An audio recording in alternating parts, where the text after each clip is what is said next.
Hi guys, I'm Steve XFR and thank you for watching my new video.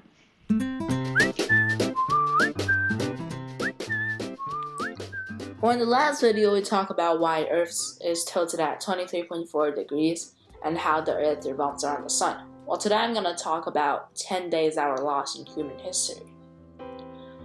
If you wake up in October 4th and the second day it's October 15th, what would you think? Well, some might be happy, some might be sad, some might be even surprised for all different reasons. Well, this mysterious thing actually happened before in 1582, October 4th.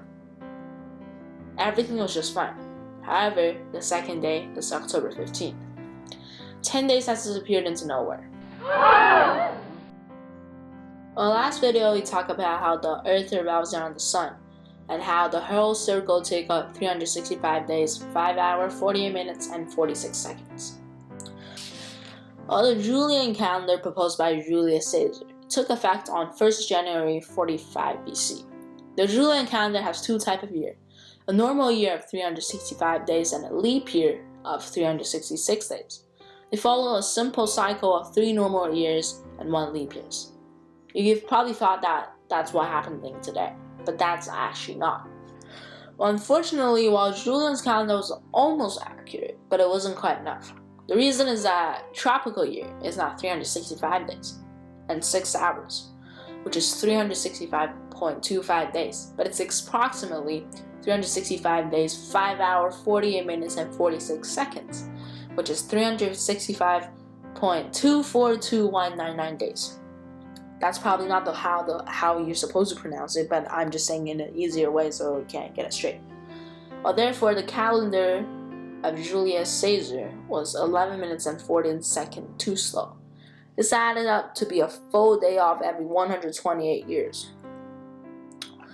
Well, in order to correct Julian calendar, the Gregorian calendar created. It is named after Pope Gregory XIII, who introduced it in October 1582. Well, the rule for this Gregorian calendar is very simple. Every year that is exactly divisible by 4 is a leap year, except for years that are exactly divisible 100.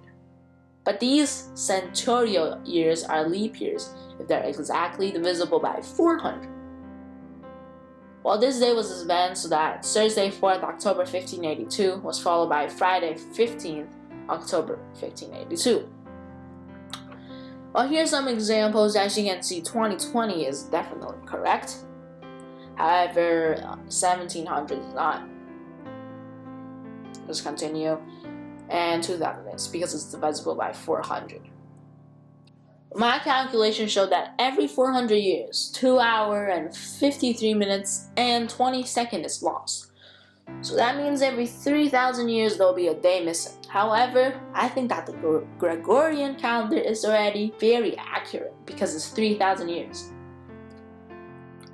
Well, here's a map that shows when countries started using the Gregorian calendar. And you can see that not every country started in 1582. Let's take a look at this. One of the earlier ones, as I mentioned in the last slide, was Spain, Portugal, France, Poland, Italy, and some country in Europe. But you can see that Great Britain, United States, and Canada started using it in 1752, which was later than 1582. And one of the latest are Russia and China. For Russia, it's 1980, and for China, it's 1912, which is around the World War I time. So UNESCO decreed that April 23rd to be the World Book and Copyright Day.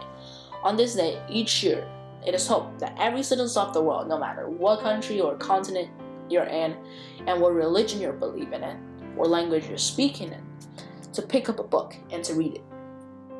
Well, many people will wonder why is it April 23rd? Because on that day, in 1616, back then, 3 great writers died: William Shakespeare, Miguel de Cervantes, and Garcilaso de la Vega. You probably think that this is really cool how they date that on the same date, but this was not actually true. Well, the reason is that Spain adopted Gregorian in 1582, whereas England had adopted in until 1752. So there's a 10-day difference between this. Cervantes had died on the Gregorian calendar April 23rd. That was April 13 on the Julian calendar. So Shakespeare actually lived 10 days longer than Cervantes. And where he died, on his April 23rd, it was already May 3rd on the Cervantes Gregorian's calendar. Well, it doesn't matter when they die and what Julian or Gregorian calendar they're using, reading is still very important. Well, remember my coach Eden? He always thought that his birthday is the same as Jesus, but in reality, it's not. Well, as you can see on the screen, that Coach Newton was born on 25th December of 1642 in the Julian calendar, while it's also 4th of January in 1643 in the Gregorian calendar. So there's a difference, and that showed that Coach Newton wasn't actually born on Jesus' birthday. Well, that's the end of today's video. Please subscribe and like my video. See you next time.